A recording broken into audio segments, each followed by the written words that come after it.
Évangile de Jésus-Christ selon saint Luc. En ce temps-là, Jésus disait aux pharisiens: Il y avait un homme riche vêtu de pourpre et de lin fin, qui faisait chaque jour des festins somptueux. Devant son portail gisait un pauvre nommé Lazare, qui était couvert d'ulcères.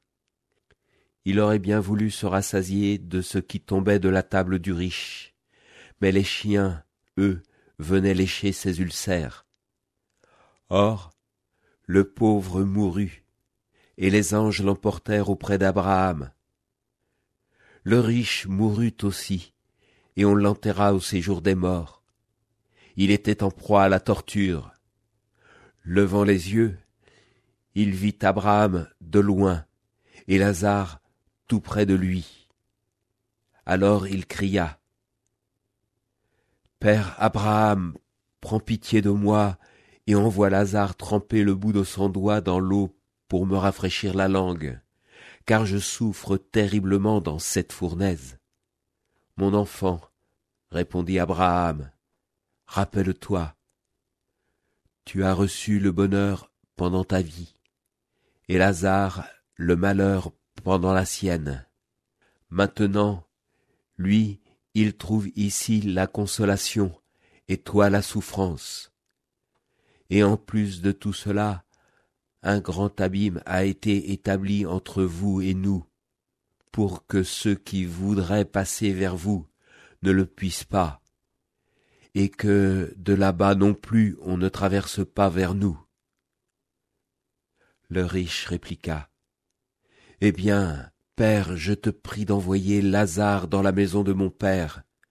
En effet, j'ai 5 frères, qu'il leur porte son témoignage, de peur qu'eux aussi ne viennent dans ce lieu de torture. » Abraham lui dit: « Ils ont Moïse et les prophètes, qu'ils les écoutent. » « Non, Père Abraham, dit-il, mais si quelqu'un de chez les morts vient les trouver, ils se convertiront. » Abraham répondit: « S'ils n'écoutent pas Moïse ni les prophètes, quelqu'un pourra bien ressusciter d'entre les morts, ils ne seront pas convaincus. »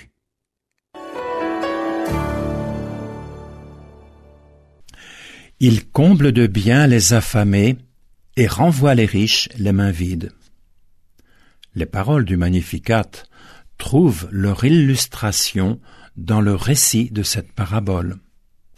Saint Luc est l'évangéliste qui insiste le plus sur l'importance de se détacher des biens matériels pour suivre le Christ.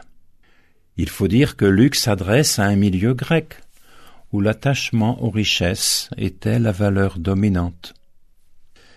En 3 phrases, le tableau est dressé.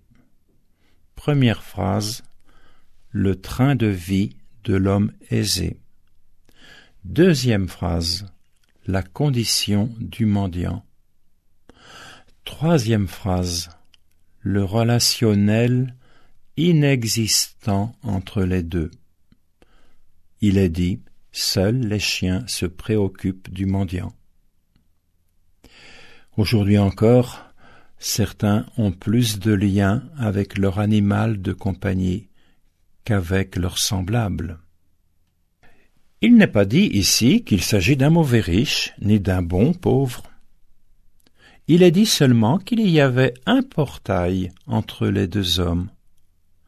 Un portail qui se transformera en abîme dans la 2e partie de la parabole. Mais l'abîme était déjà là, symboliquement, dès le départ. Nous n'avons pas conscience des répercussions de nos mises à l'écart.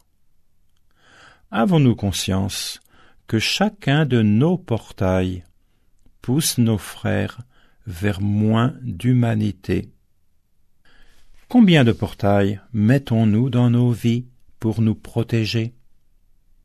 Que ce soit dans le voisinage immédiat, dans notre lieu de vie professionnelle, et même dans notre famille.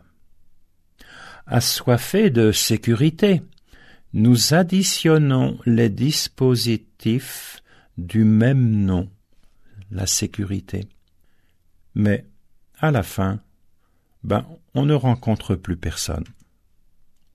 Une expression est apparue il y a quelques années, développer le vivre ensemble. À trop utiliser une expression, on en arrive à se demander sa signification. Il me semble qu'il s'agit de prendre en compte la singularité de chaque personne, de lui permettre de s'exprimer, pour que l'autre se sente reconnu pour ce qu'il est. Cela permet d'éviter que ces personnes exigent une reconnaissance qui peut prendre parfois une forme violente. Si on décidait d'ouvrir notre portail, ne serait-ce qu'un moment. L'évangile du jour était commenté par le père Pierre Lemaître, prêtre coopérateur au service de la parole.